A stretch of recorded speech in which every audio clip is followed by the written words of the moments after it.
بسم اللہ الرحمن الرحیم۔ السلام علیکم ناظرین، آپ میرا یوٹیوب چینل دیکھ رہے ہیں حقیقت پلس۔ مسلسل مار کھانے والی ارمینیا کی فوج کا پلٹ کر وار، آذربائیجان کے اہم ترین علاقے پر قبضہ کرنے کی کوشش۔ آذری فوج نے دشمن فوج کی کوشش ناکام بنا دی۔ اب تک ہونے والی جھڑپوں میں ارمینیا اپنے 800 سے زائد فوجیوں سے محروم ہو چکا۔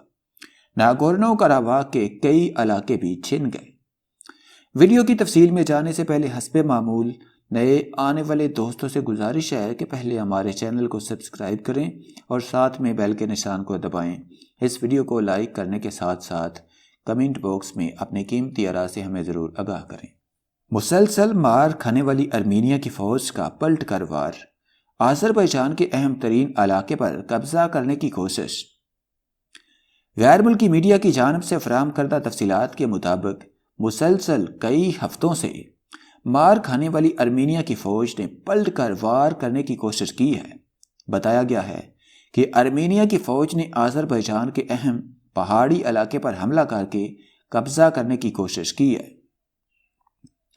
تاہم آذربائیجان کی فوج نے یہ حملہ ناکام بنا دیا ہے۔ دونوں ممالک کی فوج کے درمیان شدید جھڑپیں ہوئی ہیں۔ دوسری جانب بتایا گیا ہے کہ ارمینیا نے آذربائیجان کے ایران سے ملحقہ کچھ علاقوں پر بھی برسوں سے قبضہ کر رکھا تھا، تاہم اب آذربائیجان نے بالآخر تمام علاقوں کو بھی فتح کر لیا ہے۔ اس کے علاوہ آذربائیجان کی فوج نے چن چن کر ارمینیا کی فوج کو نشانہ بنایا ہے۔ آذربائیجان کے خلاف جاری لڑائی میں ارمینیا کی طرف مرنے والے فوجیوں کی تعداد میں مسلسل اضافہ ہو رہا ہے۔ ارمینیا کی جانب سے مرنے والے فوجیوں کی تعداد 800 سے زائد ہو گئی ہے۔ آذربائیجان کی فوج نے کئی شہر، درجنوں دیہات سمیت مزید علاقے بھی آزاد کروا لیے ہیں۔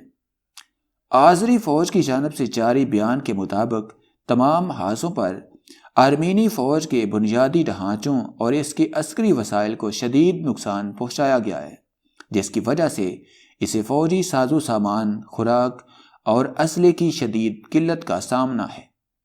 اس تمام تر صورتحال میں آذربائیجان کے صدر کا کہنا ہے کہ ایک مرتبہ پھر کہتے ہیں کہ ارمینیا کی فوج ہماری سرزمین پر سے فوری قبضہ چھوڑ دے۔ اگر یہ کام ہو جاتا ہے تو جنگ بندی ممکن ہے، وگرنہ ہم اپنی سرزمین ایک ایک انچ ٹکڑا بھی حاصل کریں گے۔